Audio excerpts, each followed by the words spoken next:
آپ کا ایک مشہور واقعہ میں آپ کے سامنے عرض کروں. روم کے بادشاہ نے خلیفہ وقت کی خدمت میں کچھ مال بھیجا اور کہا علماء سے 3 سوال کرو. تین سوال کرو علماء سے، اگر وہ صحیح جواب دے دیں تو یہ مال ان کے حوالے کر دینا. روم کے بادشاہ نے خلیفہ وقت کی خدمت میں یہ کہلا بھیجا. خلیفہ وقت نے علماء کو جمع کیا، اس زمانے کے جو علماء کو جمع کیا اور ان کے سامنے یہ تینوں سوال رکھے، لیکن کسی نے بھی تسلی بخش جواب نہ دیا. امام اعظم ابو حنیفہ رحمۃ اللہ علیہ اس مجلس میں موجود تھے، لیکن ابھی چھوٹے تھے، چھوٹی عمر ہے. آپ نے اجازت طلب کی خلیفہ سے اور کہا کہ مجھے اجازت دے، میں ایک سوال کا جواب دینا چاہتا ہوں. جب کوئی جواب نہ دے سکا تو خلیفہ نے اجازت دے دی کہ آپ جواب دیں.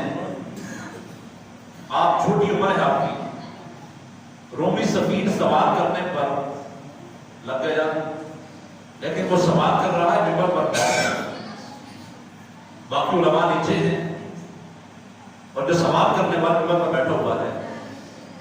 امام ابو حنیفہ رحمۃ اللہ علیہ نے اس سے پوچھا آپ سائل ہیں، آپ سوال کرنے والے ہیں؟ اس نے کہا ہاں میں سوال کرنے والا ہوں. تو آپ نے فرمایا کہ پھر آپ کی جگہ زمین پر ہے، آپ کی جگہ زمین پر ہے اور میری جگہ ممبر پر ہے. خلیفہ وقت کو آپ نے ممبر سے نیچے اتارا، وہ ممبر پر بیٹھے اور اس سے کہا کہ آپ سوال کرو.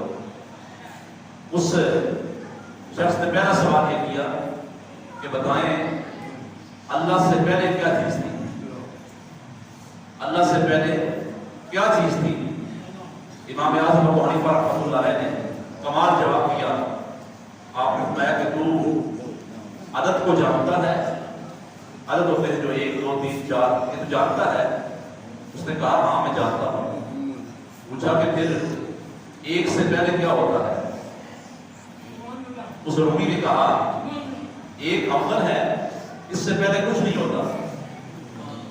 امام اعظم ابو حنیفہ رحمۃ اللہ نے فرمایا جب واحد مجازی لفظی جو ہے اس سے پہلے کچھ نہیں ہے تو جو واحد حقیقی ہے اس سے پہلے کیا کچھ ہو سکتا ہے؟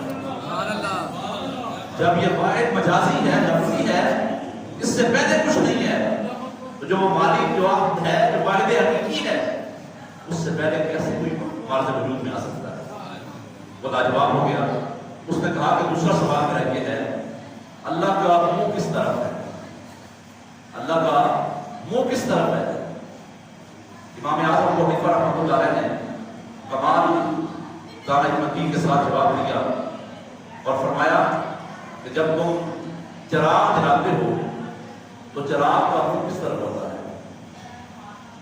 اس نے کہا کہ یہ تو نور ہے، اس کی کوئی جہت نہیں ہے، یہ تو ہر طرف ہوتا ہے.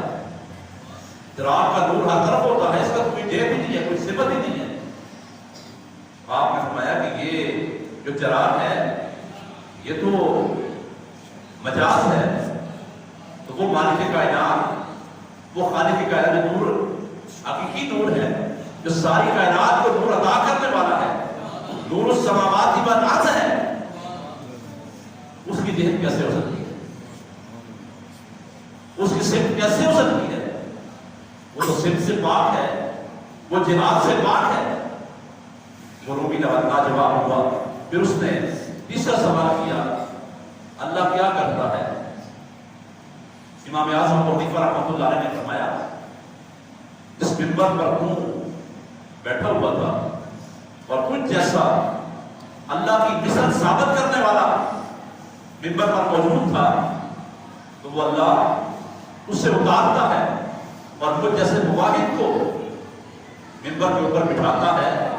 ہر دن اس کی نرالی شان ہے، اللہ یہی کام کرتا ہے. جب اس رومی خلیفہ نے تینوں سوال کیے، تینوں کے تسلی بخش جواب پائے امام اعظم ابو حنیفہ رحمۃ حیران ہوا، لاجواب ہو کر سارا مال چھوڑ کر وہاں سے چلا گیا۔ یہ امام اعظم ابو حنیفہ رحمۃ اللہ علیہ کا فضل تھا، یہ آپ کا مرتبہ تھا، یہ آپ کا کمال تھا۔